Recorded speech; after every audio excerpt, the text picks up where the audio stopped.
क्या है अलौकिक विभावत्वं प्राप्तेभ्यः काव्य संश्रयात् सुखम संजायते तेभ्यः सर्वेभ्योऽपीति काछति। अब कहते हैं कि काव्य संशयात माने काव्य के आश्रय होने से, काव्य के संश्रय होने से अलौकिक विभावत्वं प्राप्तेभ्यः, अलौकिक विभावत्व को प्राप्त कर लेने पर, यानी कारण कार्य सहकारी भाव को विभाव अनुभाव आदि उन भाव को प्राप्त कर लेने पर, है ना, तेभ्य विभावादिभ्य, है ना, सर्वेभ्य सुखम संजायते, सुख ही होता है। तो इति का क्षति, तो इसमें क्षति क्या है? यानी इस संसार में जो रति आदि अस्थाई भाव का जो कारण है, कार्य है, सहकारी भाव है, वह जब काव्य और नाटक में जाता है तो वहाँ काव्य के संश्रय होने पर वो अलौकिक विभावत्व आदि को प्राप्त कर जाता है। मैंने वो कारण जो है विभावत्व को प्राप्त करता है, विभाव हो जाता है, कार्य जो है अनुभाव हो जाता है। तो जब अलौकिक प्राप्त हो गया हुए, तो अलौकिक प्राप्त उन सबों के द्वारा, विभाव आदि के द्वारा यदि सुखम संजायते, सुख ही हो, तो इसमें क्या क्षति? तो इसमें कोई क्षति नहीं है। कहते हैं जे खलु राम वनवासादयो लोके दुख कारणानि इत्युच्यन्ते, जो इस संसार में राम वनवास आदि जो है दुख का कारण कहा गया है ना, तो और वही जो है काव्य नाट्य समर्पिता, काव्य और नाट्य में जब समर्पित हो जाता है, यानी काव्य के माध्यम से जब लोग पढ़ता है या नाटक के माध्यम से जब लोग देखता है, रामलीला आदि के माध्यम से, तो अलौकिक विभावन व्यापारवत्तया, तो उसमें अलौकिक विभावन व्यापार आ जाता है। तो अलौकिक विभावन व्यापार बान हो जाने के चलते वहाँ कारण शब्द वाच्यताम विहाय पुरति अति शोक का जो है स्वास्थाई भाव क्या है? शोक। तो लौकिक में संसार में तो शोक हुआ राम के वनवास आदि जाने से, और जब वह जो है काव्य और नाटक में आ गया तो उस शोक का कारण जो है राम का वनगमन, उनका जो है साधु वेश धारण आदि जो काम है, वे विभाव अनुभाव तो था संसार में। काव्य नाट्य में आने के बाद संसार में था कारण कार्य सहकारी शोक का। अब वो काव्य नाट्य में आ जाने के बाद वे शोक का हो गया विभाव अनुभाव व्यभिचारी, है ना। तो कहते हैं वह जो कारण शब्द वाच्यता विहाय, कारण शब्द वाच्यता को छोड़कर अलौकिक विभाव शब्द वाच्यत्व भजनते, अलौकिक जो है विभाव शब्द वाच्य जो हो जाते हैं, तेभ्यश्च सुरते दंत घातादिभ्य एवं सुखमेव जायते, उससे जो है सुरते दंत घातादिभ्य, जैसे सूरत व्यापार में दंत घात आदि के द्वारा क्या होता है? सुख ही होता है, उसी प्रकार उससे सुख ही होता है। इति लोग, तो ये इस अतः लौकिक शोक, तो इससे ये सिद्ध हुआ कि लौकिक शोक हर्षादि कारणेभ्यो लौकिक शोक हर्षादियो जायन्ते, लौकिक जो शोक हर्ष आदि का कारण है, उस लौकिक शोक हर्ष आदि के कारण से लौकिक शोक हर्ष आदि उत्पन्न होता है। इति लोक के प्रति नियम, ये तो लोक का ही नियम है। काव्य पुनः, काव्य में फिर यदि वह स्थापित किया जाता है तो सर्वेभ्यो माने शोक हर्ष आदि का कारण जो है, उस कारण से भी क्या हो जाता है? सुखमेव जायते, वहाँ दुख होता ही नहीं है, सुख ही होता है। इति नियमान न कश्चित दोष, ऐसा नियम कर देने से कोई दोष नहीं होगा। यानी संसार में तो दुख के कारण से दुख हो सकता है, सुख के कारण से सुख हो सकता है, लेकिन काव्य और नाट्य में जब वह स्थापित किया जाता है तो दुख के कारण से भी सुख ही होता है। तो इसमें कोई क्षति नहीं है, कोई दोष नहीं है, ठीक है। तब फिर कहा कि कथम तर्हि हरिश्चंद्रादि चरितस्य काव्य नाट्योरपि दर्शन श्रवणाभ्याम अश्रुपातादिव जायन्ते इत्युच्यन्ते, है ना। तब फिर प्रश्न यदि कोई करेगा कि यदि ऐसी बात है, यानी लोक में जो दुख आदि का कारण होता है उससे दुख होता है, और काव्य नाटक में दुख आदि के कारण से भी सुख ही होता है, यदि ऐसा मान लेंगे, तब फिर हरिश्चंद्रादि चरित्र जो है उसका जब मंचन होता है या काव्य के माध्यम से जब पढ़ते हैं लोग, तो उस काव्य को पढ़ने से या नाटक को दर्शन करने से, सुनने से अश्रुपात आदि हो जायन्ते, तब जो है सामाजिक जो है दर्शक श्रोता आदि जो है उन लोगों का अश्रुपात क्यों होने लगता है, ठीक है। तो अश्रुपात जो होता है तो इसका मतलब है उसको दुख हो रहा है। तो कहता है अश्रुपातादेश तद्वत द्रुतत्वात् चेतसो मता, ठीक है। कहते हैं ये जो अश्रुपात है वह सामाजिक का जो चित्त है वह द्रवित होता है। चित्त जब द्रवित होता है तो वही अश्रु के रूप में निकलता है। ठीक है, तरी कथम काव्यतः, तब फिर कहता है यदि ऐसी बात है तब तो राजा हरिश्चंद्र के चरित्र को सुनकर या देखने वाले सुनने वाले सभी लोगों को अश्रुपात क्यों नहीं होता है ना, सबको होना चाहिए। तो कहते हैं तरी कथम काव्यतः सर्वेषाम ईदृशी रसाभिव्यक्ति न जायते, तो सब लोगों को इसी तरह की रसाभिव्यक्ति क्यों नहीं होता है इत्यतः, इसके विषय में कहते हैं कि न जायते तदा स्वादो बिना रत्यादि वासनाम। कहते हैं रसस्य आस्वाद तदा स्वाद माने रसस्य आस्वाद, रस के आस्वाद जो है सो रत्यादि वासनाम बिना न जायते।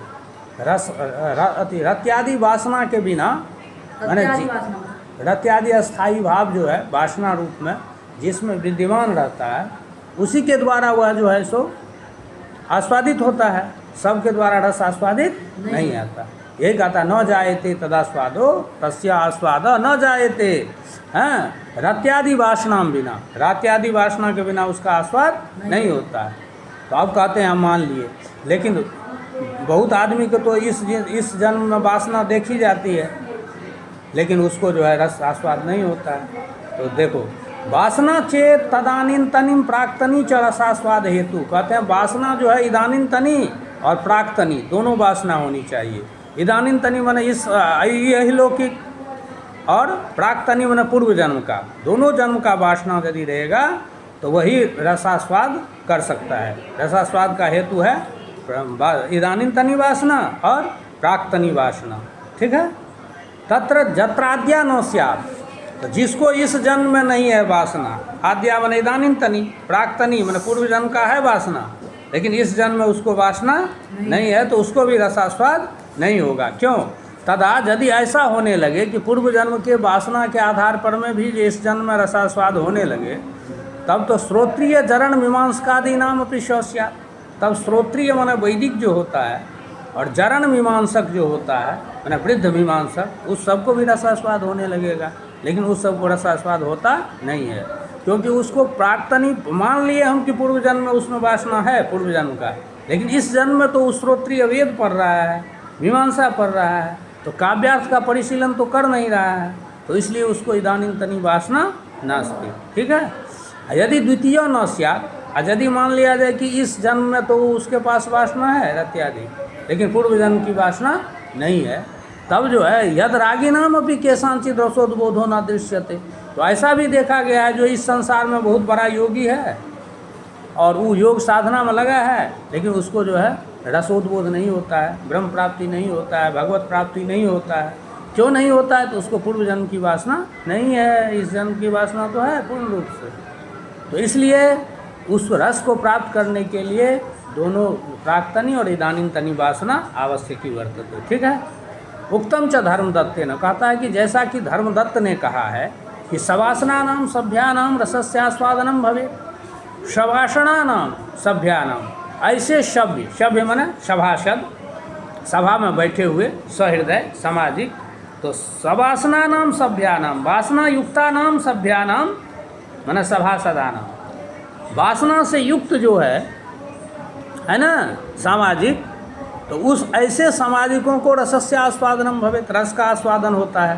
हाँ, निर्वासनास्तु, निर्वासना माने वासना रहिता, वासना रहिता सामाजिका जे सन्ति ते तु रंगांत काष्ठकुड्यास्म सन्निभा, वह तो रंगांत यानी वहाँ जो होता है वो रंगमंच के समीप वह काष्ठ कुड्य आस्म के समान होता है। काष्ठ माने हुआ काठ, हैं, कुड माने हुआ भित्ति, आस्म माने पत्थर, उसके समान होता है, उसको रस का अनुभव, रस का जो है आस्वाद नहीं होता है। ठीक है, समझ रहे हैं ना बात को?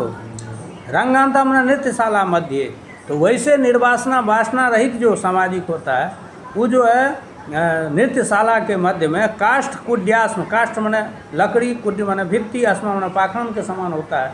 जैसे लकड़ी क्या कहते हैं भित्ति और पत्थर आदि को कोई आस्वाद रसास्वादन नहीं होता, वैसे उसको भी रसास्वादन नहीं होता। फिर कहता है ननु कथम रामादि रत्यादुद्बोध कारणे सीतादि भी सामाजिक रत्यादुद्बोध उच्यते। अब कहते हैं मान लिया जाए राम जी के प्रति सीता का प्रेम था और सीता के प्रति राम जी का प्रेम था, तो वह जब मंचन होता है तो उससे सामाजिक को क्यों रस मिलेगा? ठीक है, सवाल है ना रे। अब मान लिया जाए कोई सिनेमा तुम देखते हो, सिनेमा नायक नायिका प्रेम कर रहा है, तो वो नायिका का प्रेम नायक के प्रति है, नायक का प्रेम नायिका के प्रति है, तो इसमें हम लोगों को खुश होने की क्या ज़रूरत है? दृष्टा श्रोता क्यों खुश होगा, है ना रे? तो वही बात ये कहता है ननु तो उसका कहता है व्यापारो अस्ति विभावादेर नामना साधारणीकृति। वहाँ एक व्यापार होता है, विभावादि का व्यापार होता है साधारणीकृति नाम से, माना साधारणीकरण व्यापार होता है। तो साधारणीकरण व्यापार यही हुआ जो जब हम सिनेमा देखने लगते हैं तो नायक नायिका को, नायक को अपने ऊपर आरोप कर लेते हैं, माना हम अपने आप को नायक समझने लगते हैं। और तब नायक जो नायिका से प्रेम करता है या नायिका जो नायक से प्रेम करता है उसको हम अपना मान लेते हैं। तो साधारणीकरण व्यापार हो जाता है। वह राम और सीता के मध्य नहीं रहता, नायक नायिका के मध्य नहीं रहता, वह समस्त सामाजिक के अंतर्गत आ जाता है। ठीक है।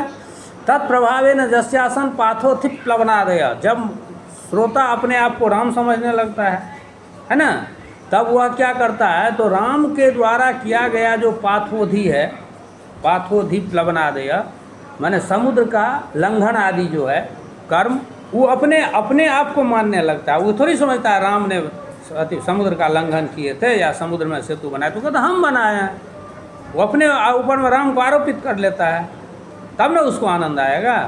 तो यही कहते हैं, तो तत्प्रभाव है ना, साधारीकरण व्यापार के प्रभाव से जस्यासन पाथोथिक प्लवनादय, वो राम का जो काम है समुद्र लंघन आदि, वह जो है प्रमाता तदभेदेना, प्रमाता माने सामाजिक जो है तदभेदेना, वो राम के अभेद से माने अपने आप को राम समझ करके, ठीक है, स्वात्मानम प्रतिपद्यते, वे सभी अपने आप में वो जो है ज्ञात करता है कि नहीं ये तो मैं कर रहा हूँ, इसलिए उसको आनंद आता है। ठीक है। तो ननु कथम मनुष्य मात्र से समुद्र लंघनाद उत्साहत बोध इत्युच्यते, तो कहते हैं अरे ये कैसे हो सकता है कि मनुष्य मात्र को जो है समुद्र लंघनादि का उत्साह का उद्बोध होगा। कहते हैं उत्साहादि समुद्बोध साधारण्याभिमानता, कहते हैं साधारणीकरण जो हो गया है, साधारणीकरण के प्रभाव से वह जो है नृणामपि समुद्रादि लंघनादो न दुष्यति, मनुष्य के द्वारा भी जो समुद्र लंघन आदि है वह दूषित नहीं होता। ठीक है। तो साधारण्य न रत्यादिरपि तद्वत प्रतीयते, उसी प्रकार से साधारणीकरण व्यापार से वो रति जो है राम का रति सीता प्रति और सीता की रति राम के प्रति जो है वो भी साधारणीकरण हो जाता है, लोग अपना मान लेता है। ठीक है। रत्यादेरपि स्वात्मगतत्वेन प्रतीतो सभ्यानाम बीड़ातंकादिर्भवेत्, कहते हैं यदि आत्मगत उसको मान लेंगे तब तो क्या हो जाएगा, लज्जा हो जाएगी, भय हो जाएगा, नहीं हो जाएगा। अब तुम किसी नायिका से अपना प्रेम यदि मान लोगे तो लज्जा भी होगी कि कोई देखेगा तो क्या कहेगा, डर भी होगा। तो ये इसीलिए वो अपना लोक मानता नहीं है, वो साधारण हो जाता है, वो सबका हो जाता है। परगतत्वेन त्वरस्यता पाता, यदि दूसरे की स्त्री है तब तो शत्रुता हो जाएगी। तो इस प्रकार विभावादियों भी प्रथमतः साधारण्येन प्रतीयते इत्याह, तो विभावादि जितने भी हैं सब जो है साधारण रूप से ही प्रतीत होने लगता है। उस समय में ये भान नहीं रहता है कि ये दूसरे का है, कि ये मेरा है, कि ये उसका है। ठीक है, साधारण रूप से रह जाता है। तो परस्य न परस्येति ममेति न ममेति च तदा स्वादे विभावादे परिच्छेदो न विद्यते, उस विभावादि का जो ज्ञान होता है, विभावादि का जो आस्वादन होता है, उस समय में लोग ये नहीं सोचता है कि परस्य न परस्य ये दूसरे का है कि ये दूसरे का नहीं है, ममेति न ये मेरा नहीं है या ममेति च ये मेरा ही है, इस तरह का कोई वहाँ भाव उत्पन्न ही नहीं होता है। ठीक है। तदा स्वादे विभावादे परिच्छेदो न विद्यते, इस प्रकार का परिच्छेद निर्धारण जो है विभावादि के ज्ञान में होता ही नहीं है। ठीक है।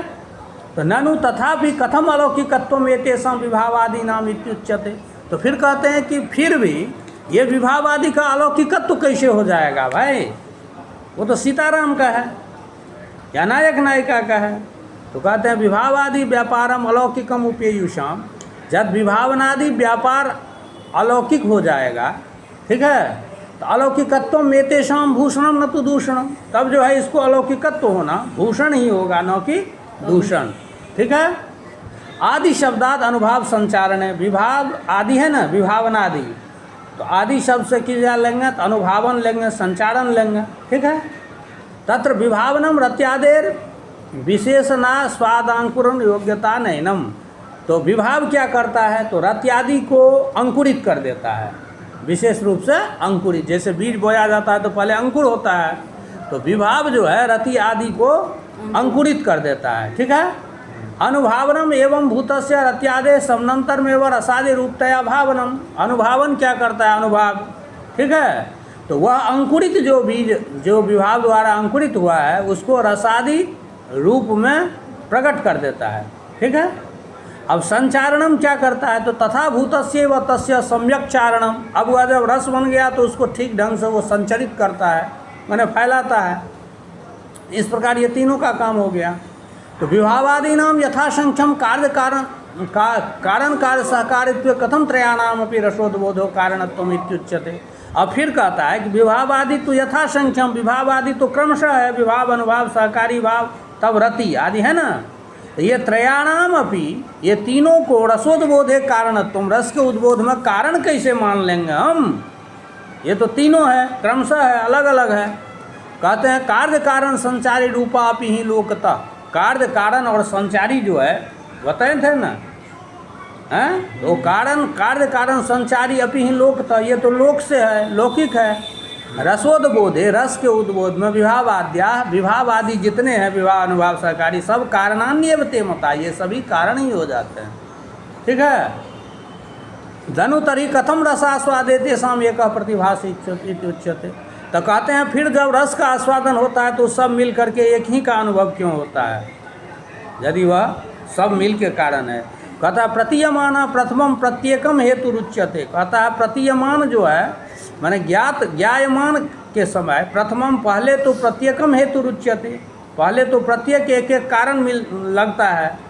ततः सम्मिलितः सर्वो, उसके बाद सभी मिल करके सचेत साम सर्वो विभावादि सम्मिलितः, सहृदयों को सभी विभावादि सम्मिलित होकर के प्रपानक रसन न्याया चर्व्यमानो रसो भवेत। सामाजिक के द्वारा चर्व्यमान आस्वाद्यमान वो रस होता है।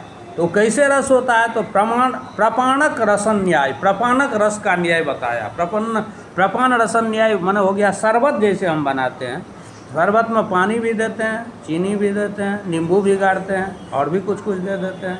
सब जब मिल जाता है तो वस्तुतः हुआ तो आदि में अलग अलग लगता है, लेकिन जब मिश्रित हो जाता है तब तो शरबत न हुआ जी। उसी तरह रस जो है वह विभाव अनुभाव व्यभिचारी रत्यादि अलग होता है, लेकिन जब वह सब मिल जाता है तो रस बन जाता है। तो प्रपाणक रसन न्याय का, इस न्याय से चर्व्यमान मनास्वाद्यमान रस होता है। यथा खंड मरीचादि नाम सम्मेलाद अपूर्वम विव कश्चिद आस्वाद प्रपाणक रसे, है ना। जैसा ऐसे खंड मरीच आदि का भी प्रयोग करता है लोग शरबत में, तो उस सब का सम्मेलनात् अपूर्वम, उस सब को जब मिला देने पर अपूर्व कोई आस्वाद होता है ना। उसी प्रकार विभावादि सम्मेलनाद यहाँ भी, उसी प्रकार विभावनादि के सम्मेलन करने से यहाँ भी अलौकिक आनंद की प्राप्ति होती है। हो गया, यहीं तो रहने दो।